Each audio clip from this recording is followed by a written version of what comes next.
हम बात करेंगे कि एसिड्स जब कार्बोनेट्स और बाइकार्बोनेट्स के साथ रिएक्ट करते हैं तो हमारे पास जो है वो क्या प्रोडक्ट्स आती हैं।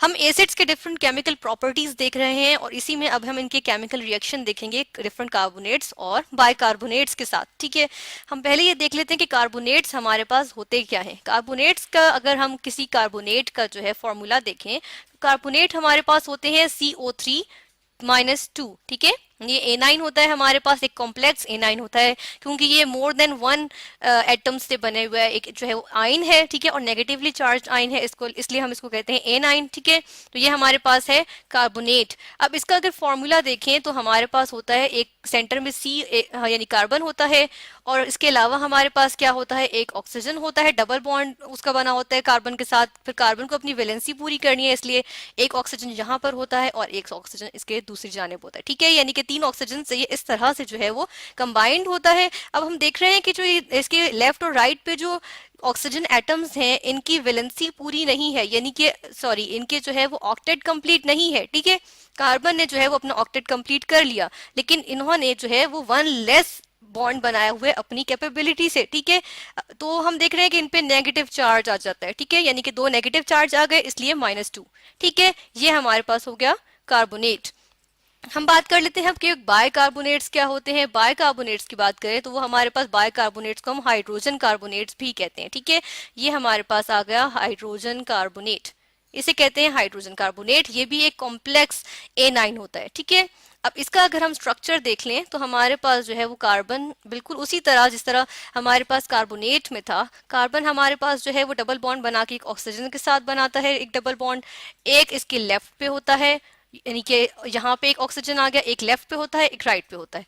अब एक ऑक्सीजन के साथ इसने क्या किया हुआ, यहाँ पे डिफरेंस ये है कि एक ऑक्सीजन जो है वो हाइड्रोजन के साथ बॉन्ड भी बना रहा है। ठीक है, तो हम देख रहे हैं कि एक ऑक्सीजन की जो है वो हम देख रहे हैं कि इसका ऑक्टेट कंप्लीट है, या इसने जो है जितने बॉन्ड्स बना सकता था इसने बना लिए। ठीक है, दूसरा ऑक्सीजन को देखें तो इसने अभी भी एक ही बॉन्ड बनाया हुआ है, तो इस पे एक नेगेटिव चार्ज आ जाएगा। ठीक है, इसलिए हमारे पास जो बाइकार्बोनेट या हाइड्रोजन कार्बोनेट होता है इस पे -1 का चार्ज होता है। ठीक है, अब हम देखते हैं कि क्या होता है कि जब एसिड्स रिएक्ट करते हैं कार्बोनेट्स या बाइकार्बोनेट से, यानी कि ये एसिड्स थे हमारे पास और इन्होंने किसके साथ रिएक्ट किया, बाइकार्बोनेट्स के साथ। ठीक है, हम ऐसा कर लेते हैं कि हम बाय लिखते हैं ब्रैकेट में और हम लिख देते हैं कार्बोनेट्स। ठीक है, यानी कि बाय आ भी सकता है और नहीं भी, यानी कि अगर बाय होगा तो हम बाइकार्बोनेट की बात करेंगे और अगर ब्रैकेट वाली चीज नहीं होगी तो हम कार्बोनेट की बात कर रहे हैं। ठीक है, हमारे पास क्या होता है, एसिड ने रिएक्ट किया और इसको हम सिंगल एसिड की बात कर लेते हैं कि एक एसिड है और ये हमारे पास एक जो है वो कार्बोनेट है, बाइकार्बोनेट है या कार्बोनेट है।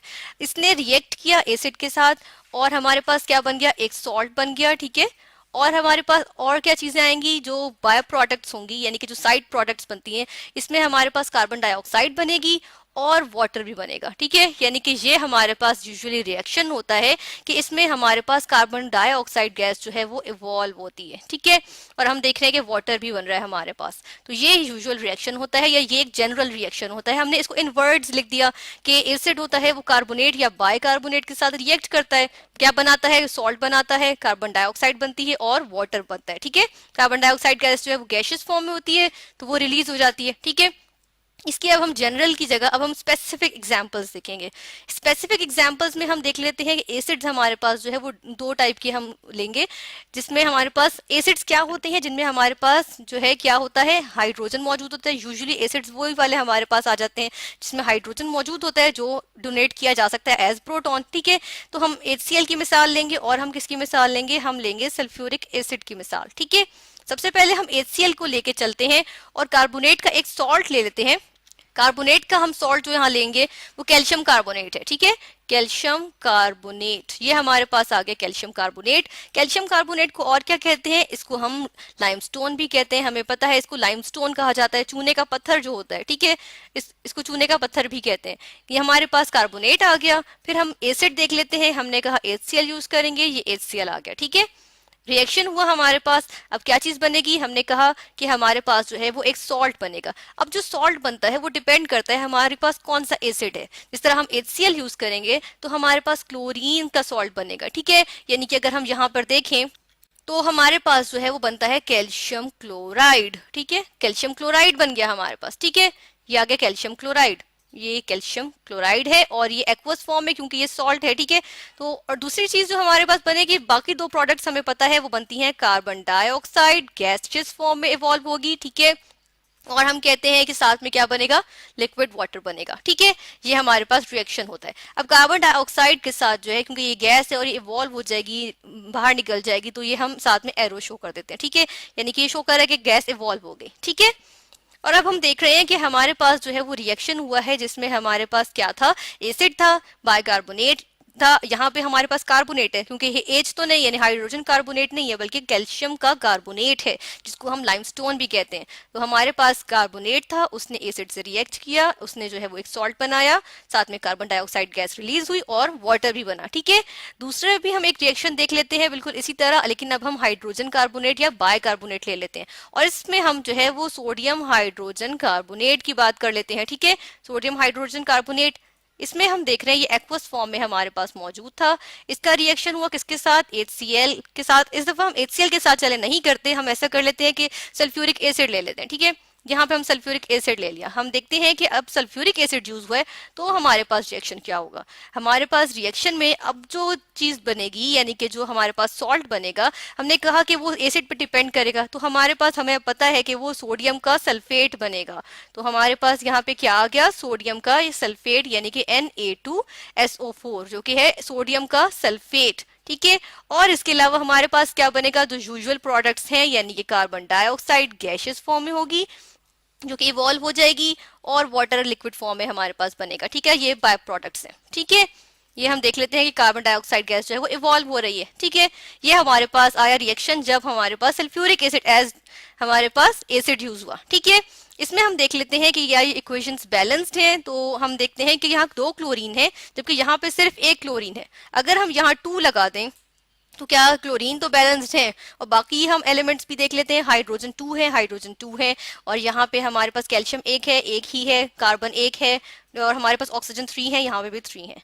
दूसरी हम इक्वेशन देख लेते हैं, इसमें हमारे पास यहाँ पे 2 सोडियम है, तो अगर हम यहाँ पे 2 लगा दें तो क्या ये इक्वेशन हमारे पास बैलेंस्ड है, लेकिन अब हमारे पास कार्बन जो है वो बैलेंस्ड नहीं है, तो हम यहाँ 2 लगा देते हैं। अब हमारे पास जो है वो कार्बन बैलेंस्ड है, ठीक है। हम देख रहे हैं कि बैलेंस्ड है, लेकिन हाँ ऑक्सीजन हमारे पास और हाइड्रोजन बैलेंस्ड नहीं है, तो हम यहाँ 2 लगाते हैं और अब हमारे पास हाइड्रोजन और ऑक्सीजन भी बैलेंस्ड है, ठीक है। तो हम देख रहे हैं कि हमने क्या देखा कि एसिड का रिएक्शन जब बायकार्बोनेट के साथ या सिर्फ कार्बोनेट के साथ हुआ तो इन्होंने सॉल्ट प्रोड्यूस किया जो कि एसिड पे डिपेंड कर रहा था कि कौन सा सॉल्ट होगा। और क्या प्रोड्यूस हुआ, कार्बन डाइऑक्साइड गैस प्रोड्यूस हुई है जो कि रिलीज हो गई, इवॉल्व हो गई, ठीक है, बाहर निकल गई और लिक्विड वाटर बना है, ठीक है। हम देखते हैं कि हमें किस तरह पता चला कि कार्बन डाइऑक्साइड गैस ही रिलीज हुई है। हमें इस तरह से पता चला कि हम ये देख रहे हैं कि हमारे पास जब वो कार्बन डाइऑक्साइड गैस जो बनी थी, जब हमने उसको जो है बर्निंग कैंडल पे डाला तो वो जो गैस प्रोड्यूस हो रही थी, हमने जब उसको जो है वो उंडेला है किस पे, एक मोमबत्ती पे जो जल रही थी उस पे जब उंडेला तो क्या हुआ कि जो फायर थी वो बुझ गई, ठीक है। तो इससे हमें पता चला, क्योंकि कार्बन डाइऑक्साइड की ये खुसूसियत होती है कि ये जो है वो फायर एक्सटिंग्विशर्स में यानी आग बुझाने के लिए भी यूज होती है, ठीक है। फायर एक्सटिंग्विशर्स, ठीक है, उनमें भी यूज होती है। तो हम देख रहे हैं कि यहाँ पे कार्बन डाइऑक्साइड ये कंफर्म हो गया कि ये कार्बन डाइऑक्साइड गैस ही थी, ठीक है। तो हमने देखा कि एसिड्स ने जब बाइकार्बोनेट्स और कार्बोनेट्स के साथ रिएक्ट किया तो इसने क्या बनाया, इसने सॉल्ट, कार्बन डाइऑक्साइड गैस और वाटर बनाया।